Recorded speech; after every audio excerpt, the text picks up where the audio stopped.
My name is Marcia R. Robinson, and we are recording an oral history with Jeff Sommers as part of the Sweet MUMories Oral History Project. This project marks the 50th anniversary of the Miami University Middletown, Ohio campus. This interview is taking place on March 3, 2017, at the Gardner Harvey Library, Middletown campus. Dr. Sommers, do I have your consent to proceed with the interview? Yes, you do. Thank you. Would you please tell us how you came to the Miami Middletown campus and when? I was living in Finneytown, which is a part of Cincinnati, and I was finishing my PhD at NYU. This was in 1979 or so. And I was teaching at the University of Cincinnati in what they charmingly called a terminal position. It was 3 years and then you were out. When I finished the degree in 2 years, I started looking for work. And by that time I had decided, my previous teaching experience included a community college in Western Maryland. I'd been there for 3 years. And when I compared those 3 years to my 2 years at University of Cincinnati, I realized I wanted to go back to a 2-year campus because I greatly appreciated the age diversity of the student population. And so they just happened to be advertising for an assistant professor in the English department here at Middletown. And I looked at the description and I said to my wife, this job, I couldn't have written a better description of a job for myself. If I don't get this, I'm probably not employable in the English field. And so I threw my hat into the ring and I got the job. Now the job search was interesting, or the job visit. I got invited for a campus visit and I drove to Oxford because the English department was housed in Bachelor Hall. And Bachelor Hall, is that right? I think so. Okay. Bennett Hall was where, it was at the University of Pennsylvania where I was an undergrad and where I live now, so I got confused. So I went to Bachelor Hall and I had a series of interviews over there. I met with the department chair, whose name was Bob Johnson, who subsequently became the provost. Very nice guy. And when that portion of the day was over, it was time for me to travel over to the Middletown campus, and gives you some sense of how things worked in those days. There was no lunch, there was no escort. They gave me a map, and I was asked to return a couple of books to one of the faculty members here if I didn't mind. So I drove over here, and I had my interview with I don't know, there was a search committee. It was basically all the English faculty that were here. And our coordinator at the time was Mark Blankman, who was the French teacher, but he was in charge of languages and English. And the interview went really well. I felt that it had, because my experience at the community college, I felt like I knew what this place was going to be like. It's not a community college, but the student population's similar. And so I felt like we were connecting. And I thought it went really well. Afterwards, I was supposed to meet Gene Bennett, who was the executive director at the time, and Mark Blankman walked me down there. And so I said to him casually, so how much input do you folks have in this hiring decision? He says, oh, we pretty much tell them who we want, and that's who we get. And I thought, well, it's a good thing this went well, because nobody ever told me that. And so then I met with Gene Bennett, who spent most of his time interviewing me, emphasizing that if you get a job here, it is not the way to get to Oxford. It is not the road to Oxford. You can't expect to transfer to Oxford. And I kept assuring him, I've been in a 4-year college, I want to be here. I don't know that he really believed me. But anyway, so that was how I got the job. If you jump ahead a few years, I learned fairly quickly that although I worked here, the tenure decisions and the promotion decisions were made in Oxford. And I was a member of the English department. I just happened to be located here. So it made sense to me that I needed to become a known quantity in my department at the very least, if I had hoped to progress. And I think I was hired at the same time as John Hayda. I don't know if you've interviewed John or not. Not yet. He just retired, I think, last year, and I expect he's going to be at the talk tonight. But John and I began on the very first day, actually, together on the first day in 1981. And I think, I don't know if we talked it over, but we both kind of got the same sense, which was we have to integrate ourselves into the department at Oxford if we hope to get anywhere. And the department was pretty welcoming. In particular, though, the people who taught writing, the composition people, were very welcoming, because I think they recognized that that's what we taught. the majority of our teaching load was in freshman composition. And it was a way for them to grow the freshman composition faculty without having to hire anybody. So they were pretty welcoming, and in particular Don Diker, who's going to be there coming tonight, I believe. Don Diker and Max Morenberg were, I would say, my mentors while I was here. Max passed away a couple years ago, which was sad. But they were very welcoming, and we looked for all kinds of ways to get integrated over there. So I was about to say, so I also learned that when I would publish something or give a talk at a conference, that it was worth sending a little notification over to the PR people, and it would appear in whatever the vehicle was that went out to faculty. Because I wanted my name to be in circulation. And so I got to be known in the English department, and I had one really interesting conversation on the staircase at Bachelor Hall when I was chatting with someone. I didn't know him really well, but he apparently knew who I was. And he said, he leaned forward and in sort of a whisper said, and you can't get yourself transferred over here? And I said, I don't really want to do that. I'm happy where I am. And I don't think he could relate to that. I understood he was complimenting me. In his mind, he was saying, you're good enough to be with us. So that was nice to hear. But I don't think, he couldn't fathom the idea that why would you want to be over there where you teach a whole lot more courses than we do? And anyway, that was a story that I always remember because it was pretty indicative of something, I think. Yeah. I'd like to go back to the idea of the age diversity Yes. in the classroom. Right. So you walk into a classroom and who do you have and what are the challenges and what did you do with that? Well, what happens is the median age was 26 or 27 then. It probably still is. And in any given class, you would expect to see 3 or 4 or 5 people who were 25, 30, 35. If you taught after hours, the percentages would rise.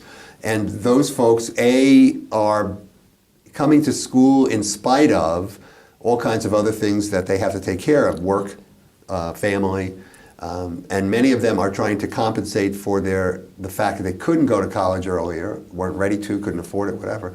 And so they're highly motivated as a group. And many of them were actually very, very bright, and the fact that they hadn't gone to college before this had nothing to do with the level of their intelligence.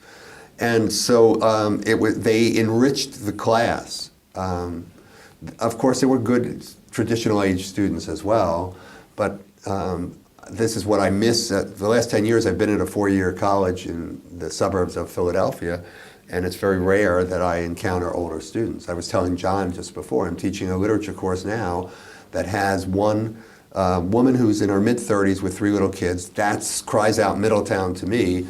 And then I have 2 people who are husband and wife who are auditing the class. They're retirees. They're actually older than I am. And the class is great. It's like being back here.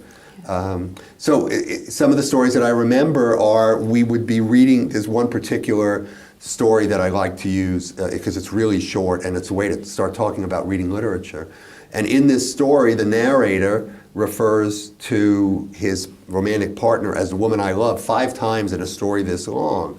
And it leads to a debate over what's the nature of their relationship. And in one class meeting, one of the younger students said, well, I mean, of course they're married because he keeps saying the woman I love, at which point one of the 35-year-old women chuckled and said, well, of course they're not married because he keeps saying the woman I love.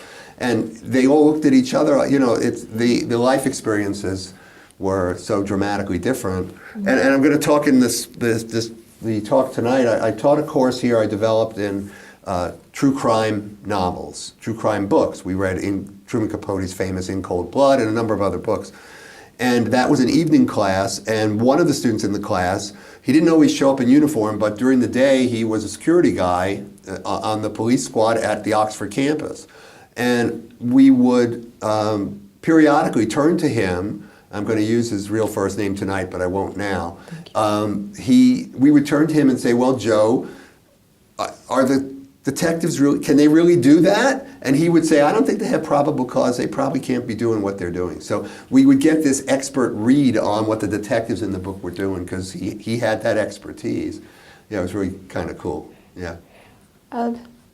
So Let's keep talking about student Yeah. preparedness. Yeah. And how do you know which class a student should be assigned to, and what difference does that make to student success? Well, that was an interesting, difficult issue around here because most campuses have what they call, in less enlightened times, they would be called remedial English, and now it's become basic writing or developmental English. And we had such a course, but our course listings at the time, anyway, had to correspond to what was in the main course catalog for the Oxford campus.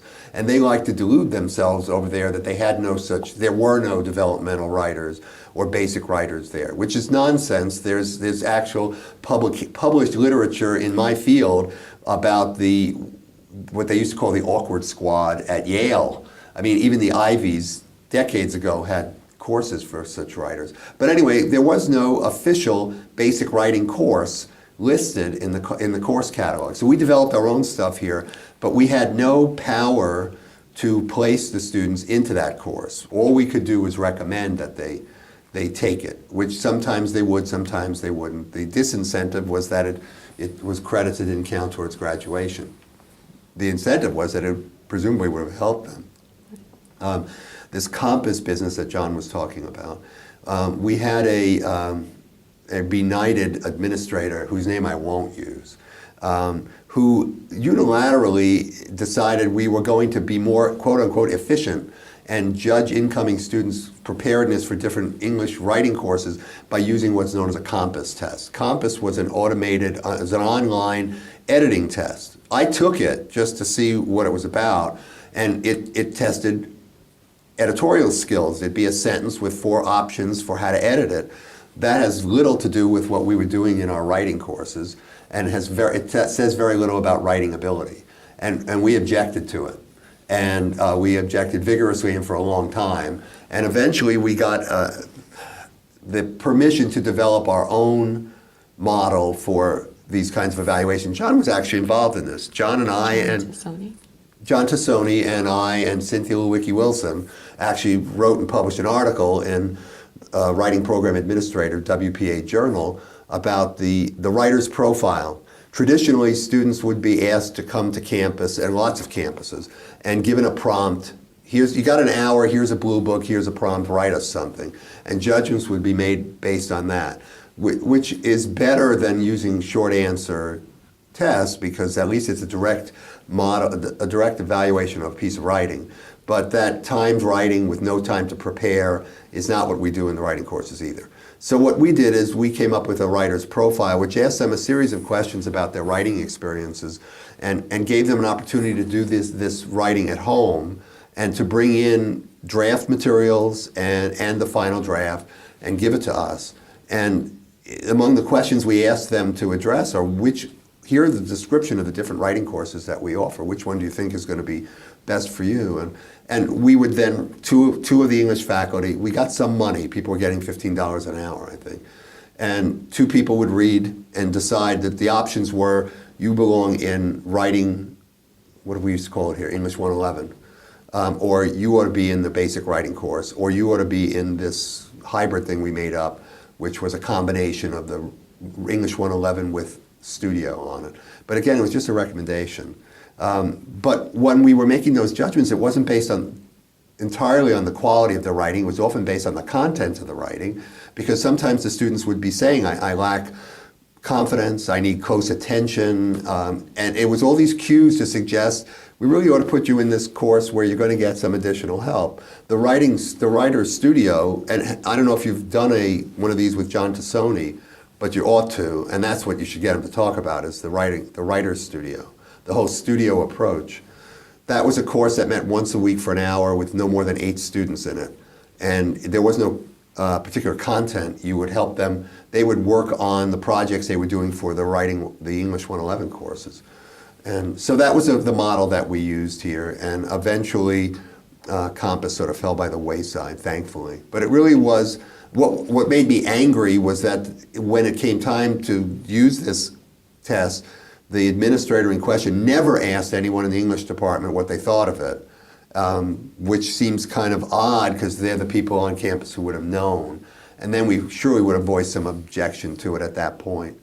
And I'm not sure it really was cheaper for them. And it also, what we really argued was, this conveys a message to incoming students that this is what our English course is about. It's editing sentences, and that's not what it's about.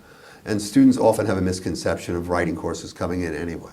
So, I'd like to go back and pick up another idea. Yeah. You talked about navigating the regional campuses versus as a Oxford faculty campus. member, yeah. So what happens if you're assigned to both campuses? This is not what was featured for the first generation of faculty. They only worked on the regionals.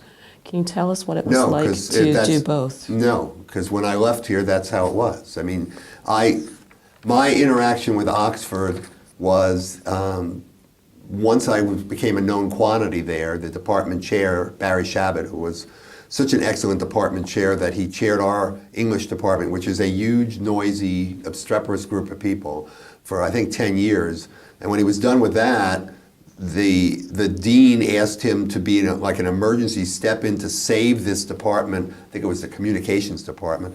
He chaired that department for 2 years while they got themselves organized. And then he did the same thing with like anthropology. He was great. But he asked me to be I taught for 6 years in the summer, the 4-week summer intensive preparation course for new graduate TAs coming in to teach freshman comp for the first time. But I got, that was summer school. I got paid extra for that. I did a lot of work for the Ohio Writing Project, which Helene Androne is doing now. And so I had connections with Oxford, but I kind of forged them all on my own. And I was never really assigned there. I did teach occasionally in Oxford. I taught a couple of times. I found a congenial Oxford person who wanted to teach a course here. And so we swapped. And so there were a couple of years where we would actually chat in the parking lot here. She would be driving over to teach, and I would be driving over there to teach. And I got to teach one graduate course in writing, but that was a summer class. But I don't remember that there was anybody who was a dual appointment to the two campuses, not during my time here. I left in '08.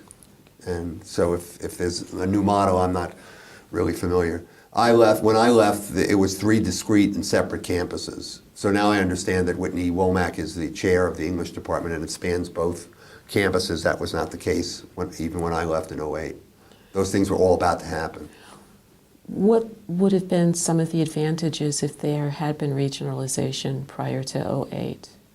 Well, there was regionalization prior to '08. Well, if the campus, how would I say? Oh, I'm not sure The what the descriptions advantages that are we- even now. You mean why they did this? I don't know why they did Okay, this. the descriptions that we have are Hamilton campus was distinct from Middletown Correct. campus. Sometimes there was duplication, sometimes they were heading in different directions. Did you have any sense of that between the two campuses? Well, probably a skewed perception. There was 1 year early, maybe 4 or 5 years into my time here, where both the Middletown and Hamilton campuses were doing job searches, and we both narrowed our list down to several candidates, brought them in for campus visits, but we both had the same guy as one of our finalists. And eventually, we both made him an offer, and he had to choose which campus to pick. And he picked the Hamilton campus, I think because it was a little bit closer to Oxford. And I don't know whether it was a common feeling or just mine. I was sure, I knew he'd made a mistake because he was here primarily to teach writing. And at that time, the people on the Hamilton campus were more interested in literature than they were in writing. Here, I and John Hayda were already actively involved in writing, and then Tassoni showed up and Cindy Lewicki Wilson, and we had quite a big core of people devoted to writing instruction. And this particular fellow took the job over there and within 3 years left and went to Ohio U or something. And I always felt that if he had taken the job with us, he'd still be around, but that was his decision. So what was it that bonded the four of you that you just mentioned, John Hayda, John I think Tassoni, we Cindy? all, because we took a professional interest in the courses that we had to teach all the time anyway. I didn't study to be a composition person. I got a PhD in Victorian literature, but all I was ever teaching at the community college was composition stuff. And then that became what I started teaching here. And I grew to like it. And it just sort of became part of what I did. When we would hire people, we would look for generalists, meaning you're going to teach a number of different things. And so one semester, there was nobody really available to teach American literature. I said, I'll do it. And that, at the level we were teaching it, which is an introductory level, that was good enough. So I think what happened was John and I, and then Cindy, and then John, were interested in this stuff. So when we would hire new people, they'd get interested in it. And we used to hear about it from our department chair over at Oxford, Keith Tuma.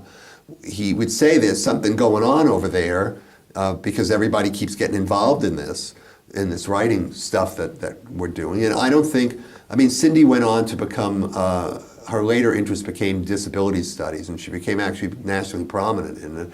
And a lot of these people had other things on their plate, but they all were devoted to the writing instruction in ways that I don't think that an older group over in Hamilton at the time had been. The primary journal in the field for composition people is called, it's the 3 C's, College, Composition, and Communication. They published a 50th anniversary issue. Actually, it was 2 issues in a row. They had so many articles. And it was a point of particular pride to me that the only English department in the entire country that had more than one piece in those 2 journals was right here, because Cindy and I had an article we wrote together, and John Hayter wrote an article that appeared in the second of the 2 issues. And when you consider that we only had like 6 people in the department, I always thought that was a pretty impressive accomplishment. So let's talk about some of the student transformations. Okay. You spoke about their confidence level. They Right. needed more support. Right. Without naming any students by name, Yeah. can you give us some stories over the year of transformations you saw? Yeah, the best composition student that I ever taught showed up. This would have been pretty early on in my career, because at one point he made a joke. He said to me, "You must have worked on the McGovern campaign," because he could sense that I was politically liberal. But these days, that's a meaningless joke. So it had to be close enough to the 1972 election. He was an out-of-work plumber. He'd been working on construction sites, and he lost his job, and so he came back to college. But it turned out that he was an inveterate journal keeper, and he already had like 24 boxes of journals in his basement. And he was just an incredibly gifted writer who subsequently eventually wound up getting a PhD in composition at the University of New Hampshire. And I encountered him periodically at various times. When I wrote my first textbook for composition courses, I recruited him to write a piece for it. I haven't seen him in a long, long time, but he just blossomed when he got here. It was the right place for him. And there's a lot of those stories. There was another one who, a woman who was returning to school who had a friend who had been in my class, several of them. She went on to become, I think, a middle school teacher, the original one. The second one started taking classes with me, and we wound up collaborating on articles together. She wound up being a professor, getting a PhD at Oxford, I think. And and I think she's still at Bowling Green now. So these were, and just by sheer coincidence, it turned out that she and her husband and I and my wife got married on exactly the same day, because I had come back from a weekend trip to celebrate our 20th anniversary, and we were married on the day of the Watergate break-in, historically, a big moment. And I said something about that, and this student said, us too. She was a lot younger than I was, but so, those are not atypical. Obviously all students didn't do those things, but those were 2 that certainly stick out in my mind. I do want to tell you a story about bringing my kids to campus before I forget. I was just reminiscing about this with my wife. So we were living in the northern suburbs of Cincinnati, and my wife, who was at the time a nurse, decided to go back and get a PhD. They had just started a PhD program at Ohio State. She was in the first class. And it required her to take a number of classes in Columbus. And there was, for 1 or 2 semesters, there was sort of an overlap that didn't work out very well for us. So my kids would get out of school. I had 2 sons. They were probably 6 and 8 at the time. I would pick them up. We would have dinner somewhere here in Middletown, and then I had a night class. So we'd go teach the night class that would start at 7 o'clock. And she would drive down from Columbus when her class ended and get here maybe 7:30 or so and pick them up. But there was this half hour when I was in class, and so I put that they would be in the room, an empty classroom across the hall from where I was teaching my class. They were good kids, so I could put them there. And I discovered, I'd asked them later, so my wife would come down, and then the next thing I'd know, at 7:30, I'd see her face at the window, and she'd wave, and off they'd go. And they told me, I don't think they told me then, but years later, they had invented some kind of a game that a lot of the classrooms had chalkboards on all four walls. And so they would start at opposite ends. Each of them had a piece of chalk and would put it on the board. And they had to try to draw a line around it. And they would be erasing each other's lines. I never understood the rules of the game, but that's how they kept busy. And the reason it's stuck in my mind is if you jump ahead, they're both college professors now. And I'm sure it's not because of that experience. But still, there's that cool idea that when they were 6 and 8, there they were in a college classroom writing on a board. And now, actually, they're probably using a laptop anyway. But now they're both in their own classrooms all these years later. Wow. So. I'd like to speak to how you managed to keep a scholarly life with such a high teaching load.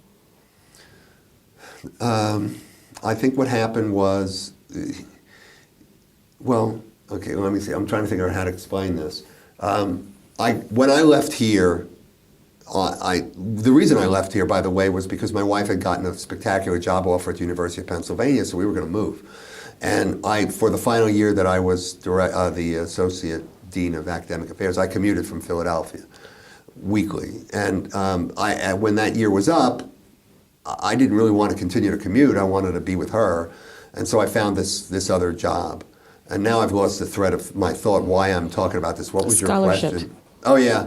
Oh, yes. And so I was looking for work, and we always hired generalists. And I thought of myself as a generalist because I taught literature courses too. But you can't get a job doing that at a four-year institution. So I answered ads for a composition specialist, which is primarily what I'd been publishing in.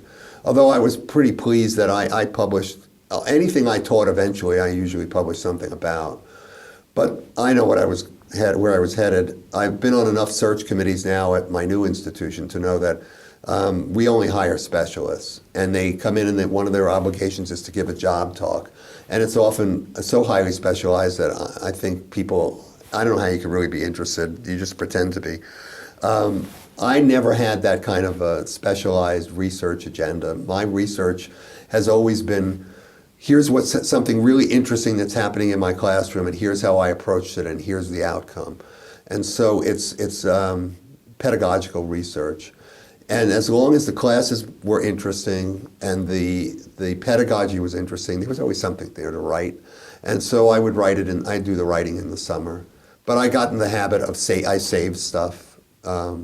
And sometimes I would be conscious while it was happening that I'm going to be able to write something about this. So I would have the students anonymously write reflections on what we were doing that I could draw upon. And I was doing this a long time ago before this. There was much in the way of IRB attention paid to it.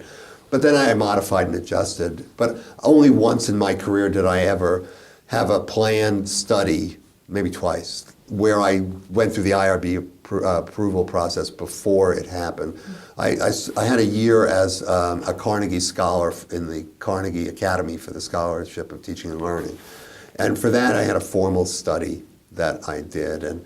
But most of the time, I would just, after the fact, file for an exemption, and they would approve a letter that I was going to send to the class saying, I want to use your stuff. Is it okay if I do? But I enjoyed writing these things because I wanted to share the stuff I was doing with other people, and I just made the time for it, I guess. I don't know how else to describe it. So did that inspire you to develop the Center for Teaching and Learning? Well, I didn't develop that. I mean, you want to give credit where it's due. It was Kelly Cowan who deserves the credit. Kelly was the Associate Dean for Academic Affairs under Mike Governanti. And there was I can't remember, this is what I knew that this was a topic I was going to be asked to talk about. And my memory's a bit fuzzy. But I do remember there were several mass meetings of all who were interested, and huge numbers of faculty turned out, and Kelly chaired those meetings. And it was a grassroots kind of thing. there seemed to be growing interest that we ought to have a center for teaching and learning and so forth. And we, as a group, grew it and made it happen and came up with a structure for it. And that included having some people to run it.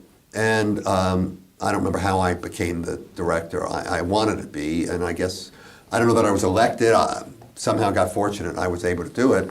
And I liked doing it. And I only did it for 1 year because the second year, by then, Kelly had moved up to become the acting or interim dean, executive director, and she'd asked me to be the associate dean for academic affairs. And as an administrator, it made no sense for me to run the CTL. So I actually became the guy to whom the center reported, but I only got to run it for the first year.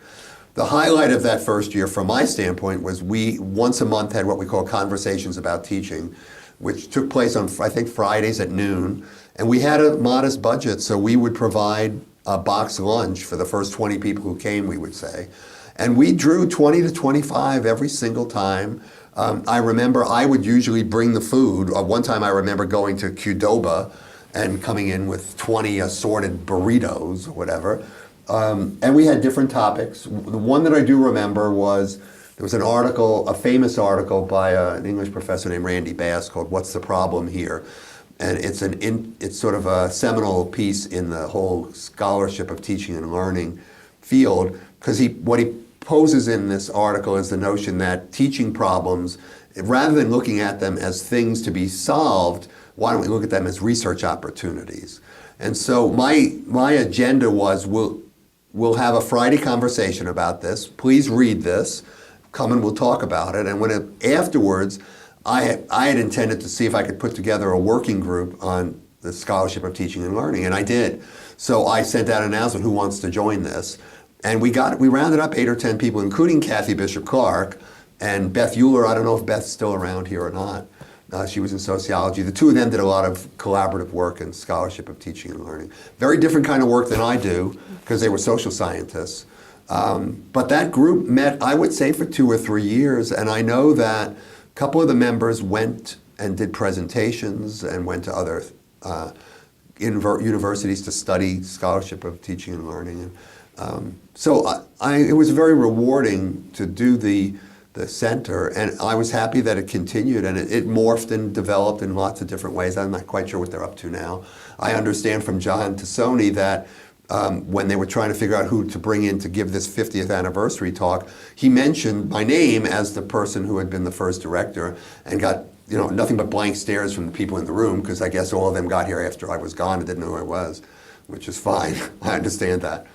So, and I continue to be proud of the fact that this campus developed that center. And when I got to my new campus in Westchester, which is a 4-year institution that is truly committed to teaching, that's for real. They didn't have a center for teaching and learning. I couldn't figure it out. And it took a while for me to find out that they had a committee, which had some odd name, that was sort of that. And so I got myself appointed to that, and then I got myself to be one of the 2 co-chairs of it. And then in a meeting we were having with the associate provost, who was the person in charge of it, she said, "Well, what do you guys need to keep going?" I said, "We need a better name than we've got." And when they said, "What kind of name should we have? Do you have any ideas?" I suggested Celt, which is because there's a long history of Celt here. They went for it. So we now have a center for at Westchester with the same name that we had here at Miami. Yeah, I felt pleased with that. So I'd like to talk some stories about colleagues, stories about Jean Bennett, John Hayda. Anyone you want to tell funny anecdotes? Yeah. John Hayda and I started on the same day. And for that first year, people somehow couldn't keep us straight. Who was it? What time is it? We're fine. It's just 20 after 3. Okay. So John Hayden and I started on the first day in 1981 and got to be pretty good friends pretty quickly. But if you know John, he and I are roughly the same size. And that, I think, plus we were new, people were constantly calling him Jeff and calling me John. And my joke used to be, well, I mean, you got two guys with similar names, both tall, really good looking, of course. So anyway, we were driving to a conference, Bowling Green or something, with our department chair, Bob Johnson, at the wheel. And we were telling him this story that everybody keeps confusing us. And when we got to the conference at Bowling Green, you go to the registration desk and pick up your little name cards, and we pick them up, and mine says, one says Jeff Hayden, and the other one says John Sommers. So even they screwed it up. But John and I were pursuing tenure pretty much at the same time, and we never passed up an opportunity to get another line on our CV. So I remember one time there was some conference up in Milwaukee, and we both got on the program. And we finished teaching on a Friday afternoon and hopped in his car. And if you ever interview John, you can get him to describe his mixtapes. He had fascinating mixtapes that we would play. He had one that was all songs that had gerunds in the title. Yeah. So anyway, we drove, I think it was an 11-hour drive, and we went and did the session the next day, which had, I don't know, like 10 people in attendance. Got back in the car and drove all the way back down. We stopped somewhere in northern Indiana at a Mexican restaurant. It was the first Mexican restaurant I'd ever gone to.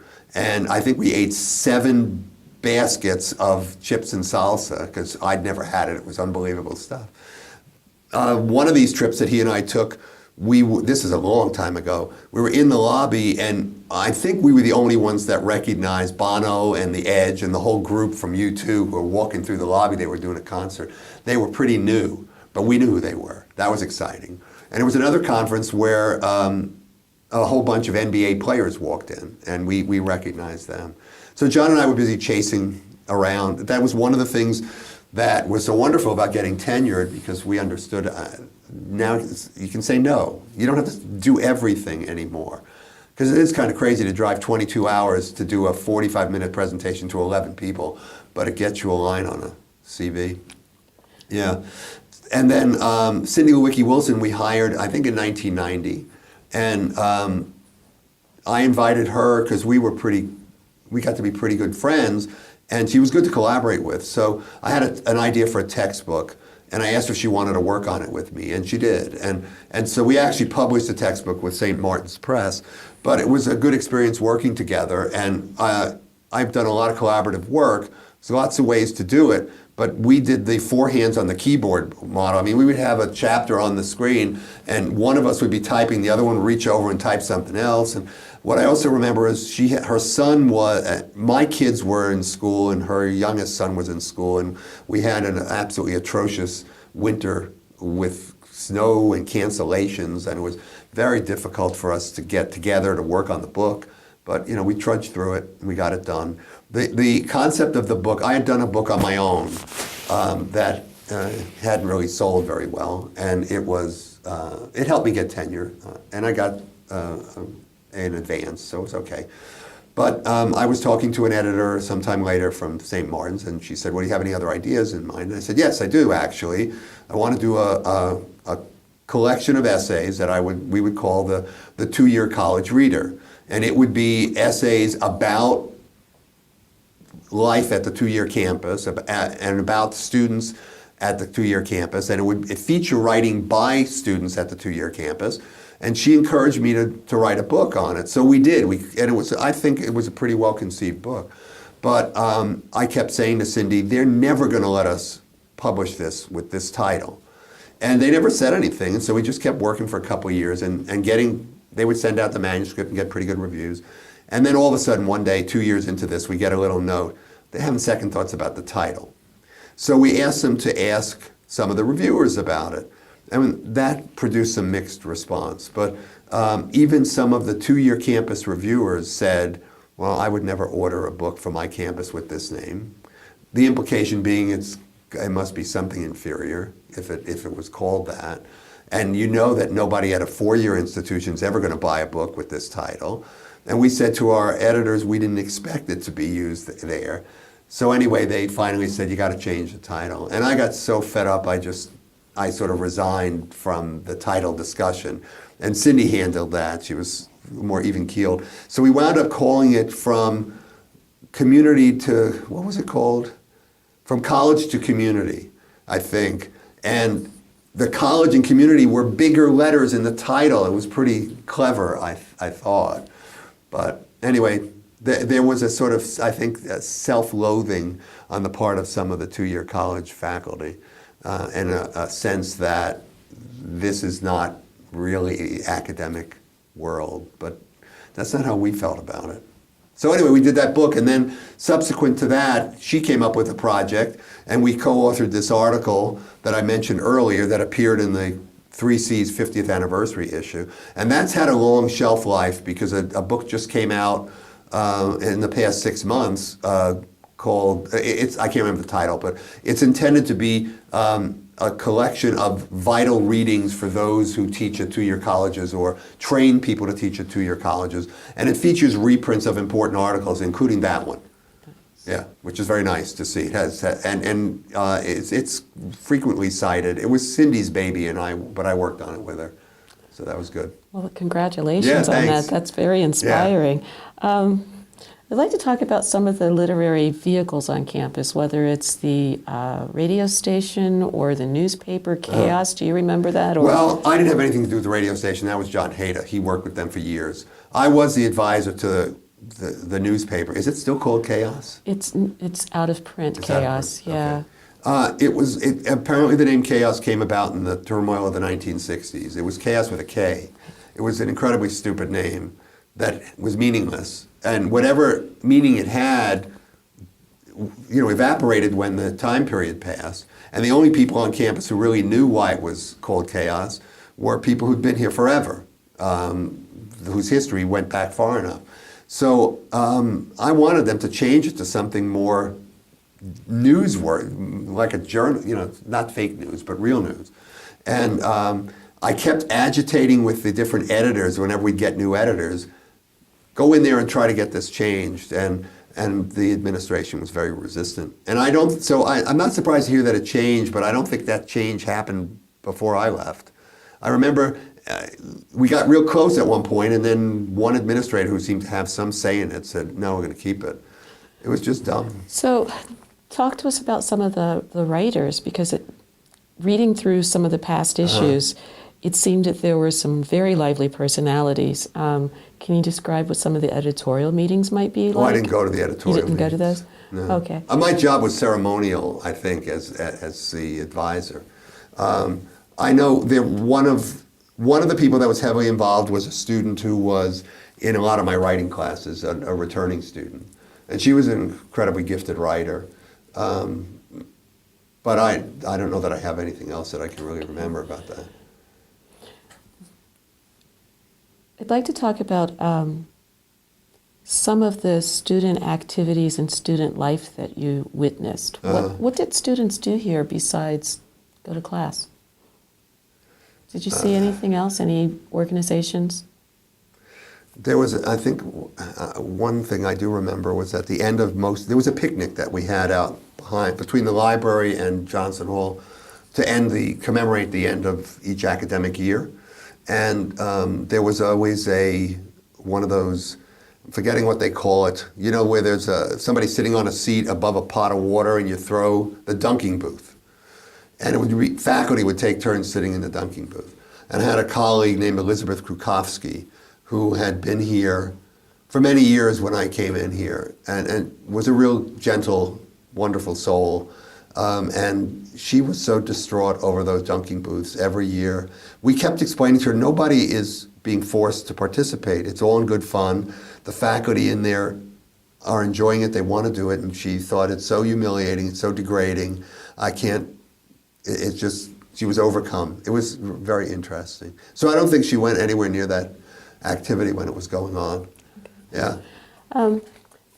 Another topic people discuss is the Artist and Lecture Series. Do you recall any particular events? No, but I do recall there was as we neared 1984, Virginia Palmer, who was the library director, and I got a grant. It was in Ohio, some kind of grant in the state. And we put on a series of activities related to the book 1984, which culminated with a panel discussion where we had 4 of our faculty, each from a different discipline. The one I remember is Bob Sufert. Is he still here? I think he just retired last year.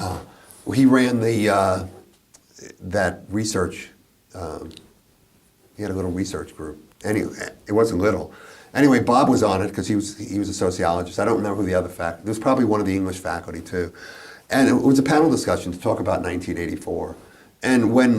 So it was a pretty successful event. And when it was over, Virginia and I wrote it up and got it published in Teaching English in the 2-Year College, which was a journal that I wound up being the editor of before I left here. In my last 3 years here, I was the editor of the journal. It continued for another 7. I just finished about a year ago.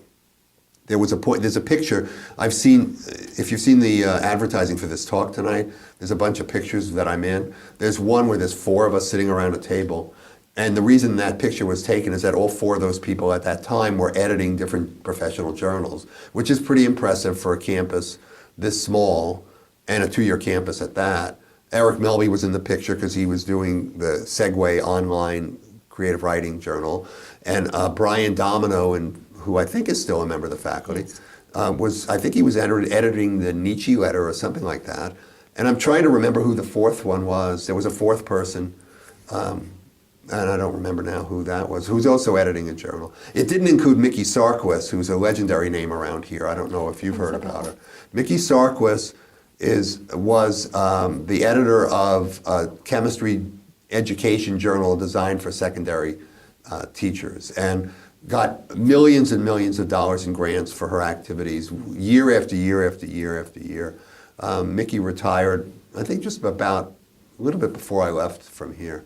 But it was quite a big operation. And again, pretty spectacular for a campus like this to have something based here.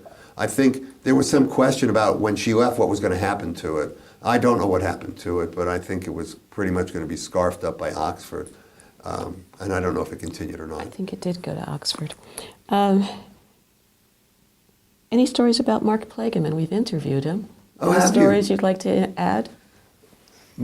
Well, I already told you I told one story about Mark Plageman, which was his role in my hiring here.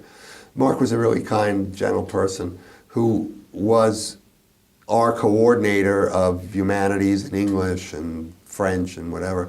And then after he retired, he continued to come back and for many years and teach 1 or 2 courses in French.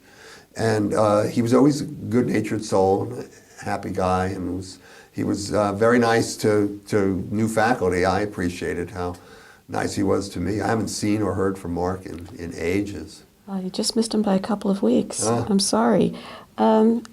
I think the other person you mentioned would be Jean Bennett. Jean was the original executive director when we were here. And I don't know that I have any real stories about him. Mike Governanti is a little bit different. Well, go ahead. We've interviewed him too. For a while, there was a dinner club thing that we did where 8 or 10 or a number of couples would go to dinner together somewhere, and Mike and Sandy were included. And I remember once, I guess we must have all come, we were living in Loveland, which the part of Loveland we were in was really closer to Warren County and Mason. And I think everybody came down to a restaurant near us. And I think they came to our house and we had drinks first or something. And I remember, the reason it sticks in my mind is that we had a headlight that had burnt out, and Mike was the one who pointed it out to me. And he had some nickname for that, which I don't remember anymore. He said that where he grew up, there was always, if you had this, they used that nickname. But Mike was also a very nice man. And he helped me once professionally. There had been they had sent these 2 faculty at other places were going to put together a book. They were pretty prominent people in the field of composition, and they wanted to put together a book called When Composition Teachers Teach Literature. And they sent out a call for papers. And I had an idea, and I pitched my idea to them, and they said, go ahead, teach that course, write this up. And the course was on the listed, and I think only 5 people signed up for it, and they don't really want courses going with only 5 people. So I wrote a letter to Mike, and I think I went to see him basically saying, I've got a commitment from these people who are going to do this important book to write about this, but I can't write it if you don't let the course go, so he let it go. And I wrote the piece up and it got published. And in fact, I think I'm going to be talking about, it's going to be part of what I'm talking about in my speech tonight, actually.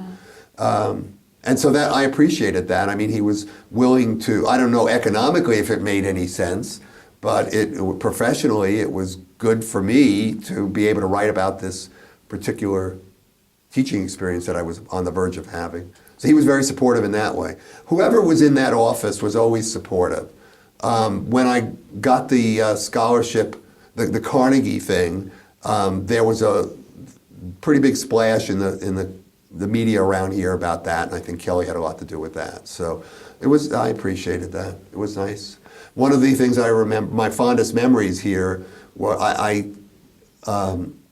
won 2 awards that were university-wide for teaching. One was the, what was it called? Distinguished Educator, Arts and Science Distinguished Educator, and then the Knox Award, which is for outstanding instructor, period, across campuses. And when this is one thing I will talk about when I was associate dean for academic affairs. My sense was that this campus had some really brilliant teachers who did brilliant things in class, and we needed to look for any opportunity we could find to get them the honors they deserved.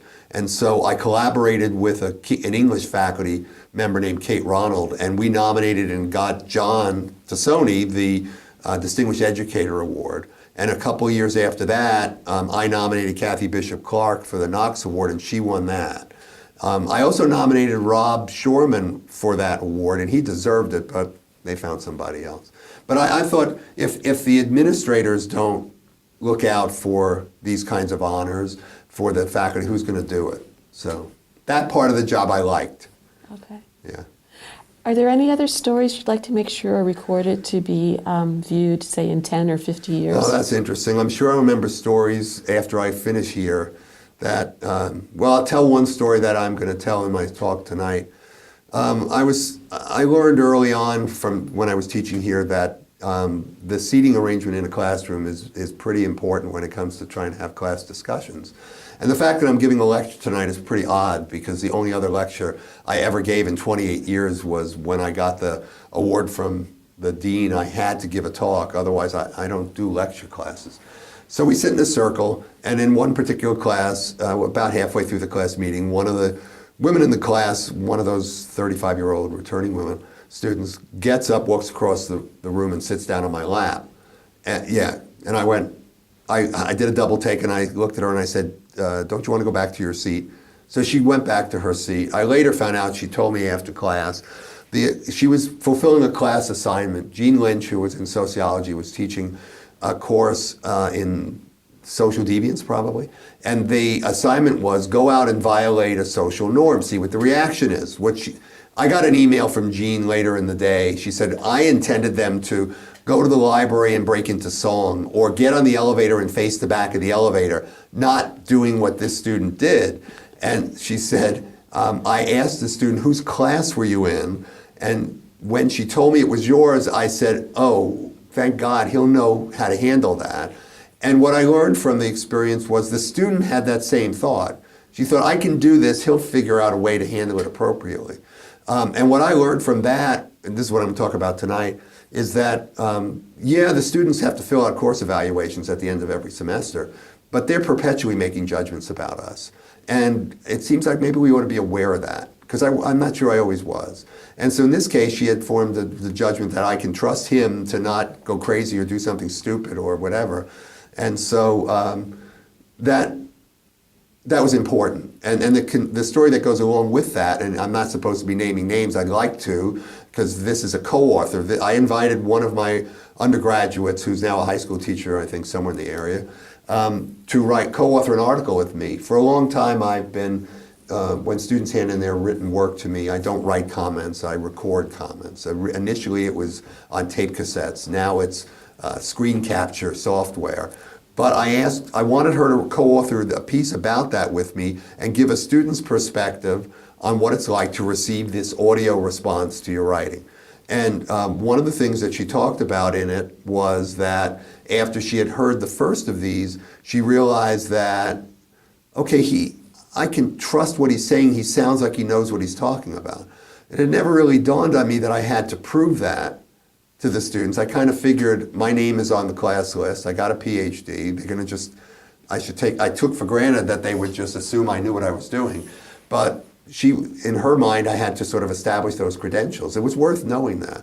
And that piece that she did, it's a smaller part of a longer article that I wrote, is, I think, really valuable. And in fact, I have my students now reading it. They read what she has to say.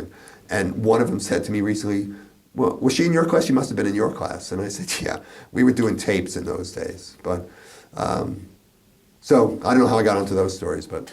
Well, there's one more question that might inspire such stories. Yeah. We've been talking about the last 50 years of MUM. Yeah. What is it that you hope will remain from the first 50 years into the next 50 years? Well, I know things have changed here, and I know that there's an emphasis on completion degrees and all of that.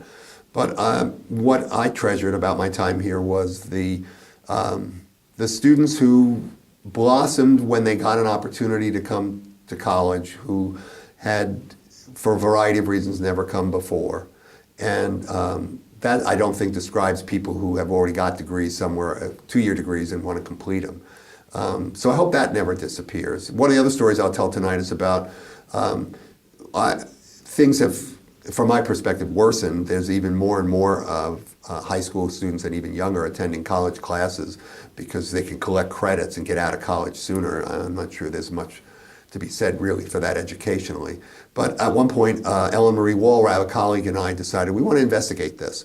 So we got IRB approval and whatever, and we were interviewing some of these high school kids to try to find out. I was interviewing some in her class, she was interviewing some in mine. And what we were learning was that the ones who succeeded here were the ones who had, in a sense, cut ties with high school. And the ones who were struggling, because they all, at that point anyway, there was some screening. You had to be academically suitable for it. But the ones who were spending their time here wondering what's going on across the street, what am I missing, were struggling. But the point of the story is that we had to get, because they were minors, we had to get permissions from the parents. I got to know one of these moms, and she came back to become a student. And she was in like 6 of my classes subsequently. She was just great. And at one point she tells me the story that she's back in college, and she said, I went to a family picnic, and her dumb brother-in-law says, you're going to college? When are you going to college? You're 52 years old. And she said, and I said, so what did you say to him? And she said, I said to him, I can be 52 years old and uneducated, or I can be 52 years old and become educated, and that's what I'm going to do. Which I thought was the right answer, was a smart answer. And I hope this campus never changes so much that that is not still the case, that there are people who realize at various points in life, college is okay for me now, I'm ready to do it now. And I think she was not atypical, because I think she had in fact started college right out of high school, and it didn't last. And that was the story for a lot of them. You know, a lot of folks would come and something else would get in the way, and they'd leave, and then they'd come back and discover, if you're here at the right time, it's important. It really works out. Yeah. Well, I'd like to let our readers know, what is the event that's happening tonight? Tonight there is I gather that all year long there's been a celebration of the 50th anniversary. When I was associate dean, we were celebrating the 40th anniversary, and I don't think we spread the celebration over the course of a year. We just had like a big blowout one weekend, all kinds of things happening. And apparently they decided they wanted to have a speaker, and so I'm giving a talk tonight in whatever that big room is over there, in commemoration of the 50th anniversary, which I'm very pleased to have been invited to do. And I'm hoping that I will run into all kinds of people that I haven't seen in a long time in the audience. That would be great. Well, I'm now looking forward to attending. I had already put it on my calendar. And I don't want to wear you out because I want to make sure you're fresh, and I don't want you to blame this interview for being tired.